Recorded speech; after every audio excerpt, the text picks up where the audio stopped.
waxaa maanta xaliga laga jaray meherad cusub oo loogu magac daray Manqo Photograph. Waxaa meherada cusub hirgeliyay Cali Siciid Cali oo ka mid ah dhalinyarada reer Xudun. Bulshada degmada Xudun ayaa sheegay in ay baahi weyn u qabeen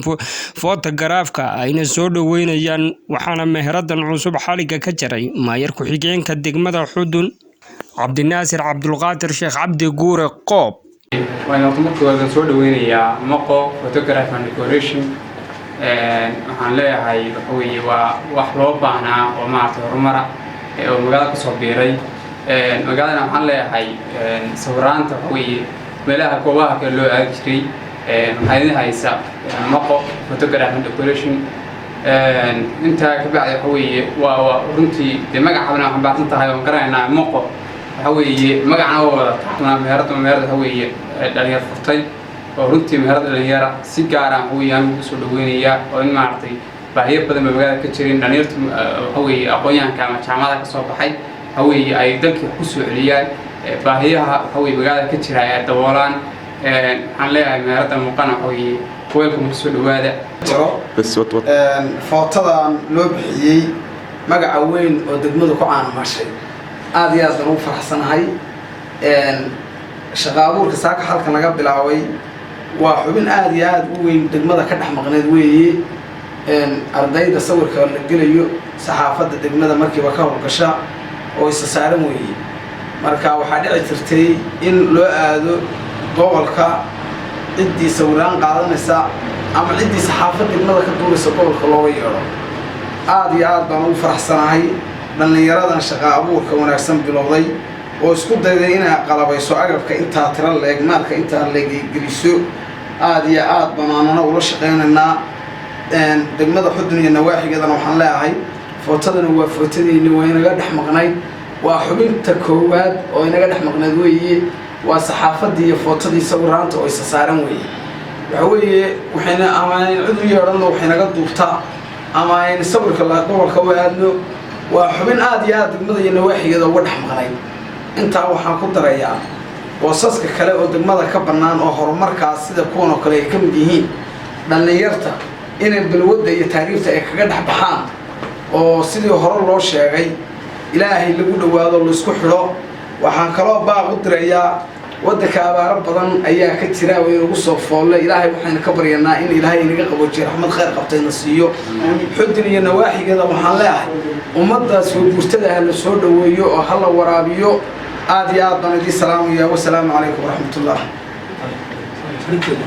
maamulي وصلح أربويس الحمد لله رب العالمين عمر كان يتهي خير صوت الرئي وهي أرضي ذي وحوي أرجستي خاص عنو خرج فربضن ودردير واحد من الباقي ما دام هكا حتى مرة فدي جاي ونوصل ويا هذه من إله وما هنغني لا ما هاد أوردن إله بيوصلنا كبعد وحنا هنغنينا تذكر نوع الكلية meeshan quruxda badan noo soo fududeeyay hawlihii aad ugu dhibanayn insha Allah waan ka soo qayb geli doonaa haday arday noo tahay haday tahay xaflada ka dhacaya degmadii tuuladii haday tahay anitiin wax kasta oo aan uga baahanahay sawirle ama meel foto ama decoration kaleba insha Allah waan soo dhaweynaa aad waan soo dhaweynaa waxaan leeyahay dhamaantiisa kala khayr ilaahay nooga dhigo awshii inaan facda oo meherada ugu soo kordhiyay hadir magaalada aad iyo aad bay magaalada ugu baahnay meheradan waan bogaadinayaa waan soo dhaweynayaa aad iyo aad waan soo dhaweynayaa ragga dhalinyarada ee fikirkan keenayna aad iyo aad baan ugu mahadnaqayaa sidoo kale magaaladana waxaan leeyahay shaqooyinka ka bannaan magaalada ee faraha badan waxa weeye waa inaad ka shaqaysataan oo aad hirgelisaan sida wiilashaas oo kale aad ku dayataan haddii aynu dad shaqaysanayo noqono oo magaranaysaa dee fikir hami shaqo la soo baxno oo sida dhalinyarada haddeer shaqo abuurka samaysay aynu ku dayano waxa weeye magaaladeena inaga badan baahiyaheena oo dhan iyada inooga badan cid tahriibaysaa ma jirto cid meel kale shaqo doonanaysaa ma jirto shaqadu waxay taallaa magaaladeena ay taallaa waxay ku xidhan tahay innagoo maskaxda ka shaqaysina oo magaranaysaa fikirka keena bay u baahan tahay ragga hawshan magaranaysaa inoo hirgeliyana aad iyo aad baan ugu bogaadinaya waana soo dhaweynayaa waan soo dhaweynaynaa dhibaato fara badan ayay ku haysay degmada footalaantu waayo waxa jirtay Garowe laascaanood burco in loo aadi jiray sawirro yaryar oo kul ah baahida intaa leeg waa baahi fudud ayaa loo aadi jiray dhaqaalaha ka bixi jiray degmadana dema xadidnay maanta oo laga helayo degmada gudaheedii alxamdulilaahi rabbil caalamiin alxamdulilaahi rabbil caalamiin waa soo dhaweynayna gacmo furan ma soo dhaweynayna بسم الله الرحمن الرحيم السلام عليكم ورحمة الله وبركاته والسلام يا لمان مدحضة iyo dhaqanka iyo dhalinyarada iyo dhammaan isugu yimid goobta sharafta leh waxaan ka mid ahay mulkiilayaasha ama dadka daahfuray goobtan sharafta leh Manqo Photography and Decoration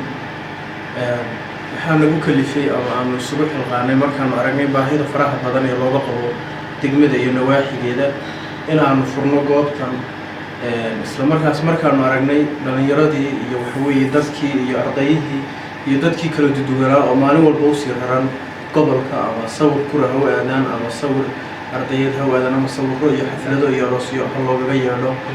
markii aan aragnay qiimaha lagula dhaqmayo degmada ama loogu soo kireysanayo qof amba photograph oo lascamad laga soo kireysanayo ama 120 ama 130 dhab ahaantii degmada waa ku dhib ama waxa weeye wax yar oo xaflad yar oo loo baahanayo in sawir laga qaado ama la sii daayo la duubo cid loo diro oo qof looga soo kireysanayo lascamad lacag qeyr ah macquul ah arrimaha iyo duruufta degmada ka jirtay darteed baa nagu kaliftay inaan xafiiska qalabayno isla markaasna maanta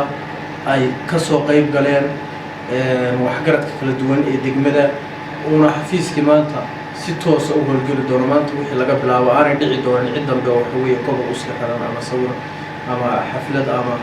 waxyaalaha la midka ah loo aado gobolka sharaf bay noo tahay inaan waxa weeye degmadayadii ama u dhalanay ee waxa weeye ama wax ku baranay waxbarashadeedii kadib aanu shaqo abuur kala duwan ka bilowno taas sidaa awgeed waxaan dhalinyarada iyaguna ku dhiirinayaa in degmada la horumariyo oo waxa weeye bulshada ka banbanaan la horumariyo oo la furto ay dhalinyaradu shaqo abuur sameeyaan qof kasta oo dhalinyaro markuu shaqo abuur sameeyo qof dhalinyaro ah kale waa shaqo keenaya ama ka hawlgelaya ama waxay dhiirigelin u noqonaysaa dhalinyarada kale ee magaalooyinka kale aadaysa waxaan rajaynayaa goosashanada kale ee faraha badan ee magaalada ka bannaan in dhalinyaradu ay sii wadi doonaan annaguna halkaa ma istaagi doono insha allah horu socodka iyo horumarka aanu wadno annaga iyo dhalinyaro kale hore ayaanu usii wadi doonaa cabdilaahi maxamed kaarshe TV qaranka Somaliland degmada Xudun.